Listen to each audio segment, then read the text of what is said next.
Incoming message from the Admiral, Captain. Welcome back, Captain. Our final assault on the Alioth system is ready. We've assembled a battle group with which we intend to seize control of the system. You will lead this mission, Captain. When you are prepared, take your battle group to the Alioth system. Reconnaissance has learned that the Cardassians have moved Litvak Nor, a fully armed battle station, over Alioth VI to protect the crash site where you located the alien device. Your task is to eliminate the station and destroy or drive off any Cardassian vessels in the system. You can expect heavy resistance. It is also imperative that you re-establish contact with Commander Data on the surface. Stand he may down have weapons. learned valuable information All stations, about the device. yellow alert. Provided he was able to survive this long. We must retake Alioth and discover why the Cardassians want that device so badly. Our hopes are with you. Good luck. All ships, this is the Sovereign. We're ready to move out. The Geronimo is hailing us. On screen. When we pluck his arse out from under the Cardies, Commander Data will owe us all a round of drinks. And none of that replicated synthahol neither. Welcome back to Star Trek Bridge Commander, guys. And you see, it's not just me accusing McRae of being a complete drunkard. That's how he's portrayed in this game. And, you know, I don't know why they have to have it. I thought that Star Trek was beyond the stereotypes at this point, but every Irish guy seems like he's drowned his sorrows in, like, single malt whiskey. But anyway, with that aside, welcome back, and we are going to be attacking the Alioth system today. And we are going to have several ships on our side. We're going to have the Geronimo, and we're going to have a Romulan Warbird and a Klingon Vulture class attack cruiser with us as well. So let's see what they have to say for themselves, shall we? Should be interesting, at least. The Kilva replies that they're here to fight Cardassians, not listen to Federation propaganda. With allies like these, who needs the Kessok?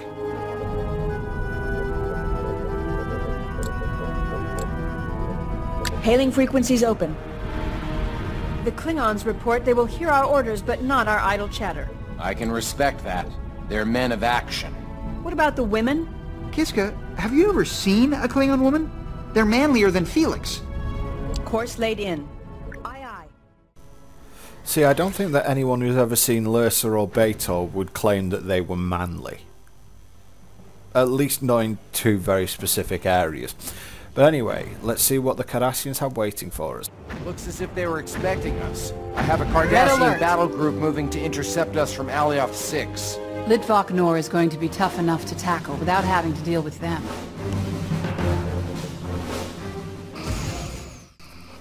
Well, let's get rid of them as fast as possible then. And yes, she did say Litvak Nor, and so did Admiral Lou in fact. And for those of you who are feeling that that is a similar thing, yep, it is the same type of starbase as Terek Nor or Deep Space Nine. So we're going to be taking on a DS9 level station. Now, it more than likely doesn't have the weaponry that Deep Space Nine does, but it's still going to be a challenge, let's just put it that way. And in fact, this is the mission that many LPers use the phase torpedoes on, because despite the fact the phase torpedoes are not accurate, Litvak Nor doesn't move, so you can obviously just shoot straight through its shields and into the power core. At least that's the idea. However, I'm not going to, because I'm an idiot and I want to try and use them on a moving target. Still, our forces here are more than a match for what the Cardassians have here. I mean, they're sending galores at us this late into the game, so I would just say they're sending cannon fodder at us more than anything else. Now, to me, a lot of thing about Star Trek games, to me, a lot of it's about how much you're going to enjoy them will be how much you enjoy the universe. You've often heard the expression "good for a Star Trek game," etc. And if you've got the Star Trek license, you can get away with murder a lot of the time when it comes to actual game design, because most people who are Star Trek fans will just take it because it's a Star Trek game, etc. I think that some of this has happened with Star Trek Online. They've made some pretty bad decisions. A lot of them have been fixed, but you know, the game is certainly not. You know, it's certainly not as good as it potentially could be. It's definitely got holes in it, it's got bugs in it, etc. But people still play it because it's free to play and because it's the Star Trek universe, and it's probably the only Star Trek licensed game that's actually going to happen now. Everything that... God, this Cardassian ship just keeps running away from me. Everything that will happen in the future will more than likely be based on the J.J. Abrams universe version. It's like the reboot version. And so, you know, if you want like the old school Star Trek universe, you will probably be on Star Trek Online now. For that sort of gaming, I don't think we're going to see much in the way of Prime Universe stuff actually happening anymore. I mean, there was a big thing that happened a while back with Activision and between Activision and Paramount, when Paramount owned the license, and that's something that I can certainly go into. It was around the time that Bridge Commander came out, also with Elite Force 2 and various others. And it's also one of the reasons why that copies of Star Trek Armada 2 at a point were going for well over $100 on eBay. Simply because you couldn't get them. And there was a very good reason for that. Anyway, it looks like we've destroyed all the defenders now. Have we? Yep, we've destroyed all the defenders. We can go back. Yeah, we can go back to Starbase, but I actually am going to head straight in. Because otherwise... I mean, it says before more defenders arrive. I don't know if they do, but we are just going to head straight in at this point because I don't want anything else spawning. And let's get a look at what we're up against, because this could be pretty bad. Captain, I have the station on sensors. Cardassian ships moving to intercept. We should be wary of Litvak Nor. It's equipped with disruptors, even stronger than those of the resupply station. If it has disruptors, why isn't it using them? They're not even charged. Maybe they ran out of juice. Miguel, can you locate Commander data? I'm trying. Negative, Commander. That planet is besieged by Sending ionic orders. swarms. Highly toxic Orders levels of acknowledged, gaseous sir. magnetism. Sending orders. Hailing frequency data. Direct the broadcast They have hail acknowledged to the the planet. command. Aye, Commander. Sovereign to Commander Data. They are not responding. Captain, Litvak Nor is jamming our communications directed at the planet. Miguel, Brex, solutions? Well, if you give me a few hours, Transmitting your I new can orders, conduct a Captain. detailed analysis on They the have phase acknowledged the interference of command. the station's... Or we could just destroy the base. I like that idea.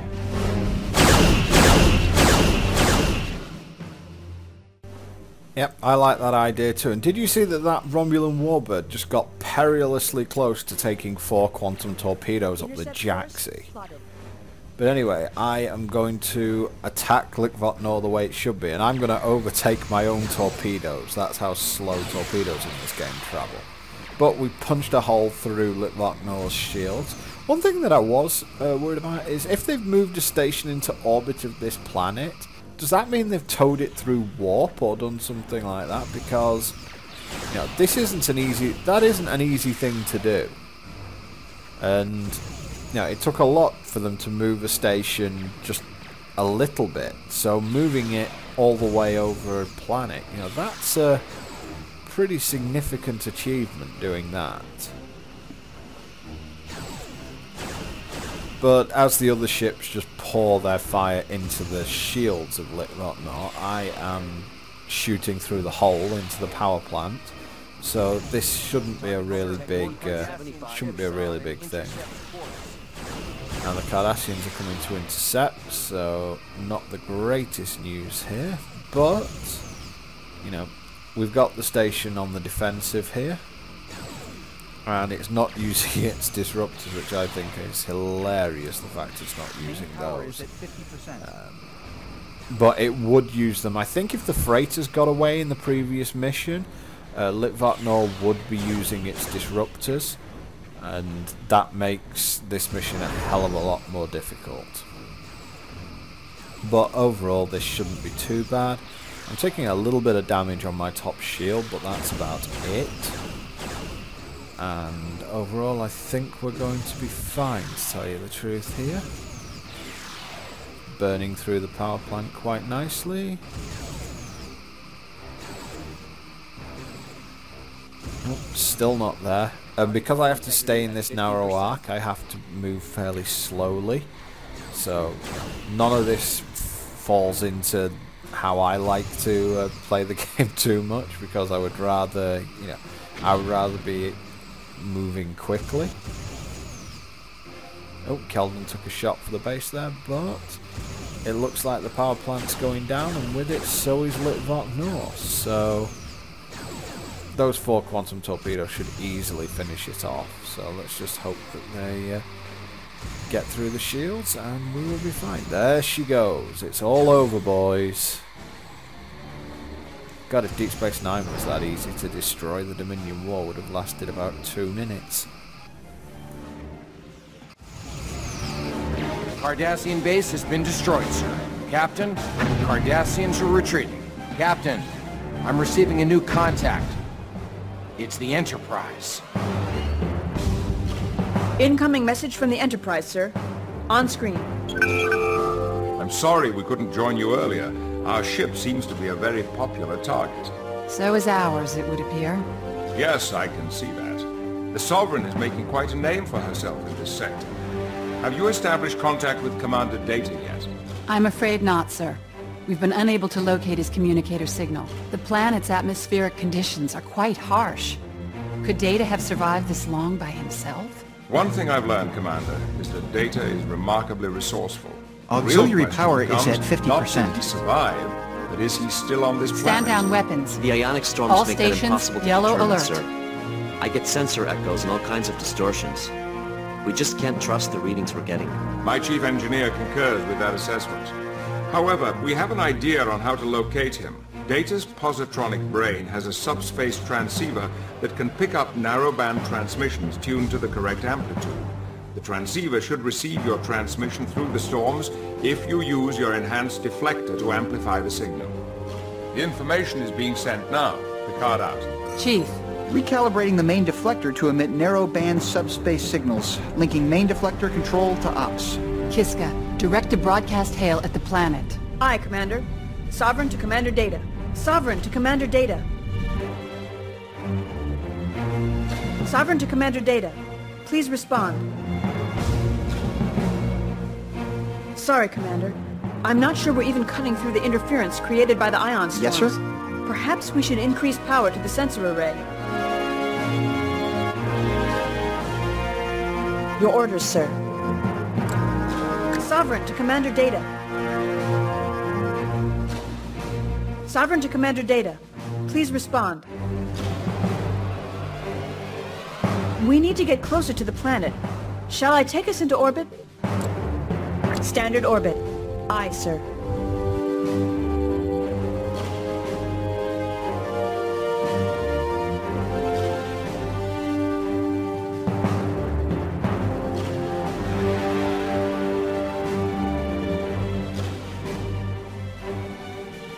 Entering standard orbit. Yes, sir? Sovereign to Commander Data. Sovereign to Commander Data. Please Data to Sovereign. I am receiving you. Please acknowledge. Commander, it's good to hear your voice. Are you all right?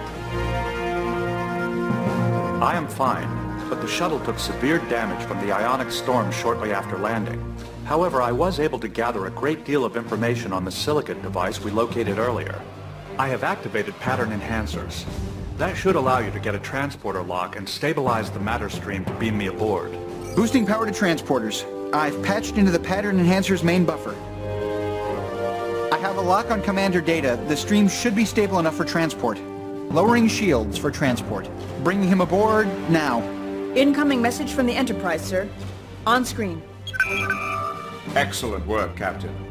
However, to be prudent, we should move out of the area before more Cardassian reinforcements arrive. I will organize a security and retrieval force to hold Alioth and salvage useful parts of the Kessok device. You should return to Starbase 12. Card out.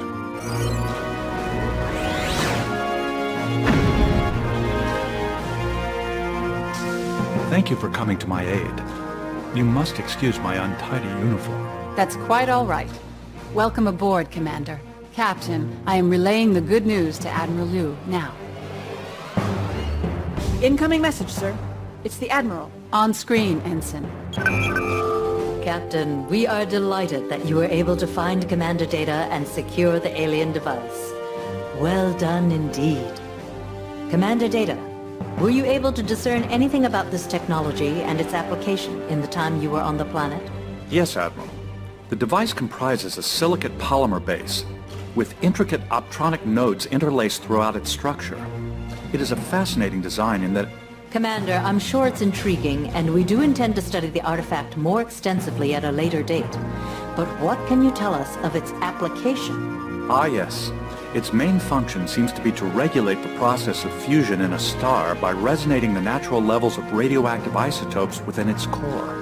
Then it effectively increases the amount of radiation emitted by a star? Precisely. That is its primary function. However, it would seem that many crude and sloppy modifications were made to the alien device, causing it to hyper-accelerate the fusion within the Vesuvi star. The modifications to the device were effected using control rods of known Cardassian design. So the Cardassians were meddling with this alien device and didn't know what they were doing? That would be a logical assumption considering the facts at hand. The destruction of the Vesuvi star may have been caused by a miscalculation on their part, which would explain their interest in keeping others from knowing what occurred. Commander, could the Cardassians be in possession of any more of these devices? Quite possibly. There was a highly complex language engraved on the outside of the device. I was unable to completely decipher its meaning, though it appears to contain a numeric designation indicating this device is one of many such probes. Can these devices be detected in any way? I believe they can. While studying the optronic nodes within the device, I was able to predict that it would generate a field of antiprotons when activated. Antiprotons are not a natural byproduct of solar fusion, and their presence near a star would be an indication that such a device is in use. Commander Data, I will relay your findings to our long-range scouts. We must locate these weapons before they are put to use again, this time with intent. Proceed immediately to Starbase 12, Captain. Liu out. Well, after a super late Enterprise, a shut-up data from the Admiral, and the destruction of a DS9-style station, I'd say very successful mission overall. See you next time, guys.